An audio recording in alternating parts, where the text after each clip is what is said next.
If you're looking for a new competitive game with dragons, I think I got you. Hey Classy Crew, I've got a game review for you guys on Century Ages of Ashes, which is a new game that just launched on PlayStation, both PlayStation 4, PlayStation 5. It features dragons, fun gameplay, but it's competitive, and I want to share all of that with all of you. Now, I do want to note that today's video is sponsored. However, this is a case where I went to the sponsor and found them versus they found me. I actually went to them and asked, hey, can I actually review your game? Because specifically the dragon aspect of this really appealed to me and brought me in. Of course, we all hunt dragons and wyverns and all that stuff. Also, I really liked the whole flying on the dragon mechanic, being like a dragon rider. I'm all about that. So I went into it a bit cautiously optimistic because I had no idea what this game would be about and how good the controls would be. So why don't we start there with the gameplay? So in terms of gameplay, you fly on a dragon and the controls are super tight. I enjoy kind of like the dogfighting games like Star Fox and all that, where you fly in ships and you shoot each other.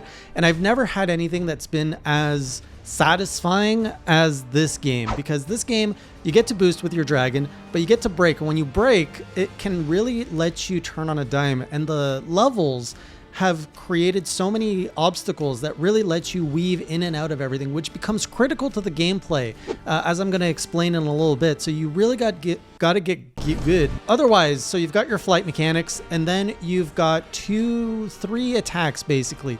You can shoot projectiles, basically your fire breath that you shoot that hones in on an enemy. You have like a melee fire blast, so if you're close enough to your enemy, you can just roast them with fire, and you can hold down and you just fire at your enemy, seeing their health melt away. And then you've got your special, which is your hero ability. So one of them, for example, can be like you release some poison gas behind you, which prevents them from targeting you. So that is the gameplay in a nutshell. When it comes to the modes, there's a few different modes. So you're playing in teams of 6v6. You can do like the training stuff alone, but this is very much a competitive multiplayer game. So if you're looking for a single player game, you're not going to find it here. This is really just for those who want to play with some friends. And by the way, I forgot to say, this is a free to play game, not a pay to win game, but a free to play. Everything in this game is free, and all the stuff that you purchase are all completely cosmetics, which I'm going to share more on very soon. So anyways, there are 2 modes, 3 primary modes. One is Carnage. I think it's called Carnage. And this is pretty much you go out there and you try to destroy each other.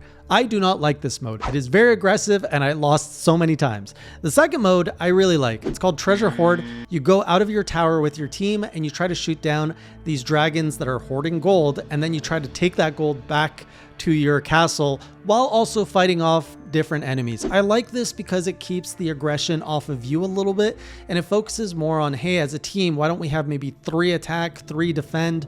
It just removes a little bit of that intensity of. And then there is Gates of Fire. This one is pretty intense too. It is also 6v6, and you're trying to grab the flag, and then you have to fly through like 10 to 12 gates. I forget the exact number. So you've got both teams constantly attacking each other because there's one flag. And then once you capture the flag, you have to run away and go through the gates, which is, I did not play. I played a few rounds of that and I never saw anyone make it through all the gates because there's just so much aggression on the person with the flag. It's really hard to stay alive and fly out of there. But when you get like a few gates in a row, which I did, oh man, it is super satisfying. And then there is, after you play a few levels, in both of these modes, there's unranked and ranked mode.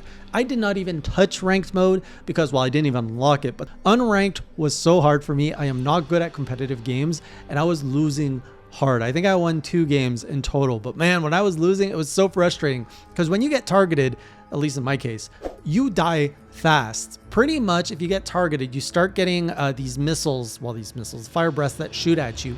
You have to weave in and out of canyons to get those to hit the canyon instead of you. So that is the first part of like pro gameplay. And then if any enemy gets close to you, they're just gonna roast you, and you have to really get out of their range by like breaking, getting behind them, doing a barrel. No, it's not really a barrel roll, but sort of a barrel roll.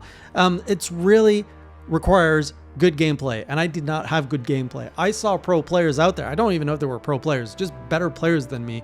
And the way that they were like going fast, braking, going up, going down, like everything just showed that I was like, I am completely outclassed here. So if you're into the competitive spirit, this is definitely going to be something that you like.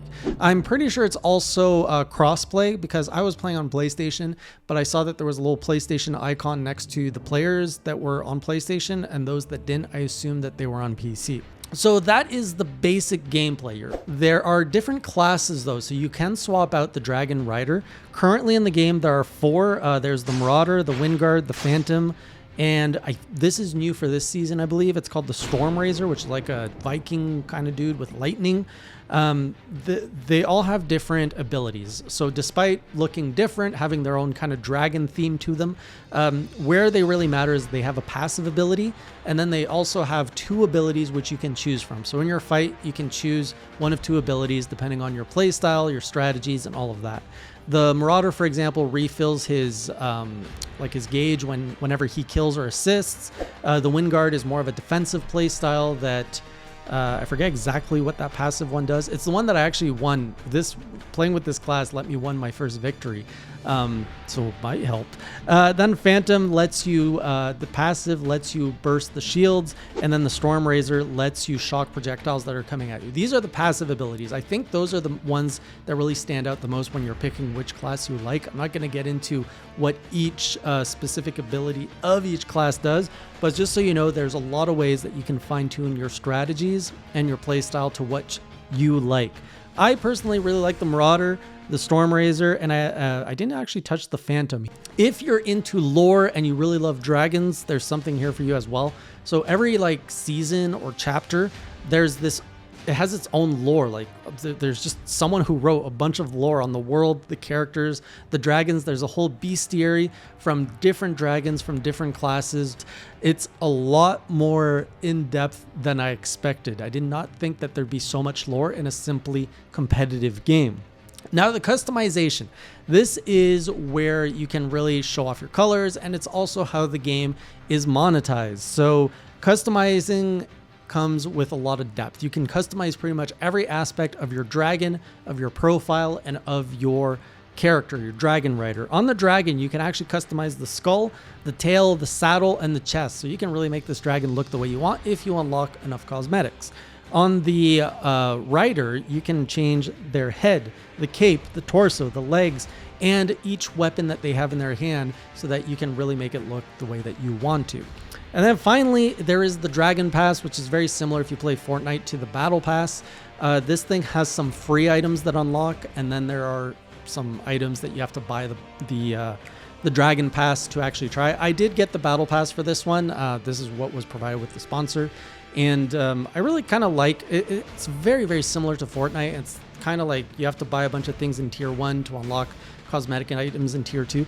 None of this helps you win the game. It doesn't make you better in any way. It's just things to make you look cooler and more special. I personally do like this. Is it worth it? That is entirely up to you to decide, because it doesn't change anything about the gameplay. When it comes to the currency and what you can acquire to buy things, there's actually 3 currencies in this game. You've got coins, gems, and stars. The stars are earned when you level up. The more you level up, the more stars you get. And with stars, you can buy items in the Dragon Pass. The coins and the gems, that's what lets you go out of the Dragon Pass to go buy things in the shop. If you want to buy a bundle or things like that, you can use real world money, coins, or gems. The coins, so you'll usually have the choice of either using your coins or your gems to buy the thing. The more higher tier, like epic drops, legendary drops, whatever, they're more reserved for gems, whereas the lower tier stuff, that's where you can use your coins. So just those 3 currencies. You can also get gems from, you can buy gems with real money. You can get gems from the Dragon Pass, and then the coins, you can get them from completing quests daily and weekly, and you can also get some from the Dragon Pass. I was just, again, it reminded me, it really, this game kind of merged 2 things I like. Dogfighting, like I usually play it in space games, whether it's X-Wing versus TIE Fighter or Star Fox. It takes really that gameplay and marries it to the fantasy dragon world, which I've never seen before, and does it so well. And I'm just surprised at how smooth the game runs. So if this is something that you think you might be interested in checking out, I'm going to put a link so you can use my referral link to go check out the game. It's in the PlayStation Store now, or you can use whatever is on screen in the description or in the comment below the video. Be sure to check that out. And that is Century Age of Ashes. Let me know if you've tried it, if you like it, and what your favorite parts of the game is. Otherwise, I will see you on the next video. And until next time, keep it classy.